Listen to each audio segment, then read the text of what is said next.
할렐루야. 오늘도 새벽 묵상으로 함께 하시는 모든 성도님들을 예수님의 이름으로 축복합니다. 오늘 우리가 함께 묵상할 말씀은 사사기 1장 22절부터 26절까지의 말씀입니다.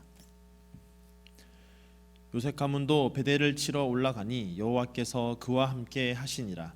요셉 가문이 베델을 정탐하게 하였는데 그 성읍의 본 이름은 루스라. 정탐꾼들이 그 성읍에서 한 사람이 나오는 것을 보고 그에게 이르되 청하노니 이 성읍의 입구를 우리에게 보이라. 그리하면 우리가 내게 선대하리라 하매 그 사람이 성읍의 입구를 가리킨지라. 이에 그들이 칼날로 그 성읍을 쳤으되 오직 그 사람과 그의 가족을 놓아 보내매 그 사람이 헷 사람들의 땅에 가서 성읍을 건축하고 그것의 이름을 루스라 하였더니 오늘까지 그곳의 이름이 되니라. 아멘. 말씀을 위해서 함께 기도하겠습니다. 사랑의 하나님, 참으로 감사합니다.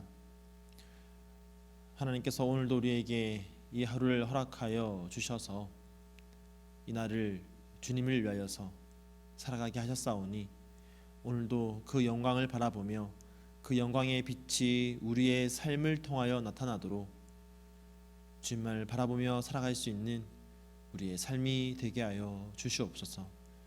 오늘도 말씀을 기대하며 나아갑니다. 친히 우리에게 주의 사랑의 음성으로 말씀하여 주시옵소서. 감사드리며 예수 그리스도의 이름으로 기도하옵나이다. 아멘. 우리가 많이 들어본 서양의 격언 가운데 역사는 반복된다라는 말이 있습니다. 그래서 우리가 역사를 공부하는 이유도 아마 여기에 있을 것입니다. 반복되는 역사이기 때문에 우리가 과거를 알면 그 과거를 통해서 현재의 교훈을 얻을 수가 있는 것입니다. 이처럼 역사는 비슷한 사건들이 시간을 지나서 또다시 일어나는 것을 우리에게 보여줍니다. 이것이 개인에게 일어날 때는 마치 데자뷰처럼 느껴지기도 하는 것이죠. 이것은 성경에서도 마찬가지입니다. 성경을 읽어 나가다 보면 분명 이 사건은 앞에 읽었던 성경의 그런 사건처럼 느껴질 때가 있습니다. 오늘 우리가 읽은 이 본문 역시 우리가 이 말씀을 읽다 보면 이 사건 앞선 성경에서 분명히 나왔던 사건처럼 느껴지실 것입니다. 오늘 본문은 요셉 가문이 베델을 치러 올라가는 과정을 이야기해주고 있습니다. 요셉 가문은 베델을 치러 올라가기 전에 먼저 정탐꾼을 보냅니다. 그리고 그 정탐꾼들은 가는 길에 만난 그 성읍 사람의 도움을 받습니다. 그리고 요셉 가문이 그 성읍을 정복하고 그 성읍에 있는 모든 사람들을 다 죽이는 중에도 그 정탐꾼들을 도와주었던 그 사람만큼은, 그리고 그 사람의 가족만큼은 살려둡니다. 이 사건을 보면 어떤 사건이 떠오르십니까? 여호수아서를 시작할 때 나오는 그 라합과 정탐꾼 사건을 떠올리게 됩니다. 그 당시에도 여리고성에 들어갔던 정탐꾼이 라합의 도움을 받게 됩니다. 그리고 이후에 여리고성을 점령할 때 이 라합의 가정을 살려둡니다.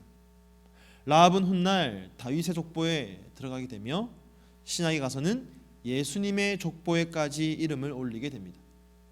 자, 이처럼 놀라운 사건과 같은 모양으로 지금 오늘 본문의 사건이 흘러가다 보니까 우리는 오늘 본문의 이 사건 또한 그 라합의 사건과 같은 맥락에서 이해하기가 쉽습니다. 하지만 두 사건에 대한 성경의 가치 판단은 전혀 다릅니다. 왜 그렇습니까? 오늘 정탐꾼들이 살려둔 이 베델 성읍의 사람이 그 후에 어떠한 삶을 살았는지를 성경이 말하는 것을 보면 우리는 왜 이 두 사건에 대한 가치 판단이 다른지를 알 수가 있습니다. 26절입니다. 그 사람이 헷 사람들의 땅에 가서 성읍을 건축하고 그것의 이름을 루스라 하였더니 오늘까지 그곳의 이름이 되니라. 여기서 말하는 그 사람은 바로 정탐꾼들이 도움을 받고 살려준 사람입니다. 그 사람이 헷 사람들의 땅에 가서 성읍을 새로 건축하였는데 그 성읍의 이름을 루스라고 짓습니다. 이 루스는 그가 살았던 성읍 바로 베델의 본 이름입니다. 23절에 보니까 요셉 가문이 베델을 정탐하게 하였는데 그 성읍의 본 이름은 루스라라고 합니다.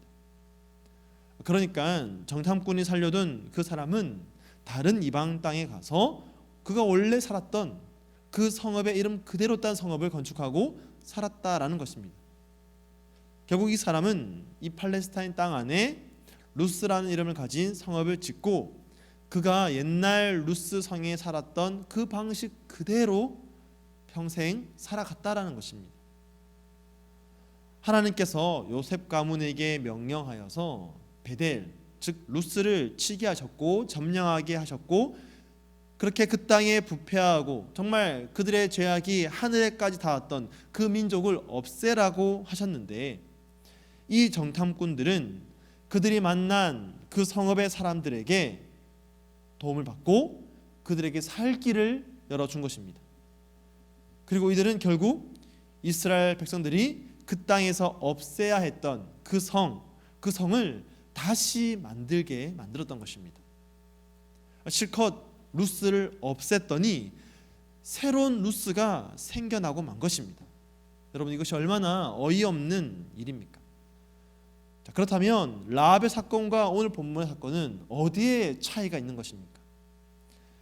24절에 보면 정탐꾼들이 그 성읍에서 한 사람이 나오는 것을 보고 그에게 이르되 청하노니 이 성읍의 입구를 우리에게 보이라 그리하면 우리가 내게 선대하리라 하매라고 합니다.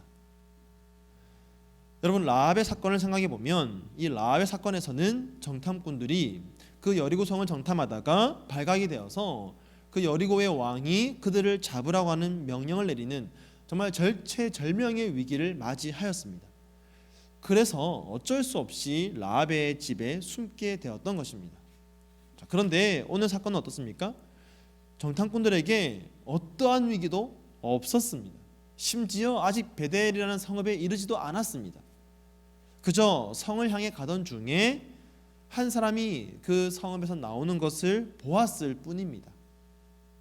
자, 그런가 하면 라합의 사건에서는 라합이 정탐꾼들에게 이 이스라엘 백성들이 믿고 있는 여호와 하나님에 대한 그 신앙 고백을 자신의 입으로 하게 됩니다. 그래서 여리고성이 점령된 이후에 라합은 이스라엘 백성들 사이로 완전히 흡수되게 되었던 것입니다. 자, 반면에 오늘 나오는 사람은 어떻습니까? 이 사람이 누군지 이름도 나오지 않습니다. 이 사람은 이스라엘 민족 또 그들이 믿고 있는 여호와 하나님에 대해서는 전혀 언급조차 하지 않습니다. 오히려 정탐꾼들이 먼저 도움을 요청하였고 먼저 선대할 것을 약속하였습니다. 그래서 이 사람은 자신이 살던 그 성읍 루스가 점령된 이후에도 이스라엘에 흡수되는 것이 아니라 이스라엘의 삶의 방식으로 들어오는 것이 아니라 여전히 자신이 살던 그 루스의 방식대로 평생을 살아갔던 것입니다. 새로운 루스를 건축하였던 것입니다. 이처럼 오늘 루스가 없어지고 루스가 새로 생겨나는 이 어처구니 없는 사건이 일어난 것은 그 루스를 향해 나아가던 정탐꾼들이 그들이 만난 한 사람을 보며 어떻게 행동했느냐에 의해서 결정되었던 것입니다. 그들이 하나님이 주신 그 땅을 향해 그저 나아가면 되는 것인데 그 길을 가는 중에 그들의 눈에 보이는 그 한 사람에게 마음을 빼앗겼습니다. 저 사람에게 도움을 받아야겠다라고 마음을 먹었습니다. 그들의 눈이 보고 그 눈에 보이는 사람을 의지하게 된 것입니다. 이것이 바로 오늘 일어난 사건의 큰 잘못입니다. 우리도 그럴 때가 있지 않습니까? 하나님이 정해주신 분명한 길이 있습니다. 그런데 그 길을 가면서 우리 눈에 보이는 것들에 너무나 쉽게 우리의 마음을 빼앗깁니다. 특별히 내 눈에 보이는 사람에게 너무 쉽게 우리의 마음을 빼앗깁니다. 저 사람이 나의 도움이 될 것처럼 여깁니다. 그러나 사랑하는 성도 여러분, 그 길을 걷게 하신 분이 하나님이시라면, 그 길을 가게 하신 분이 하나님이시라면 그 모든 과정도 하나님께서 책임져 주십니다. 여러분 믿으십니까?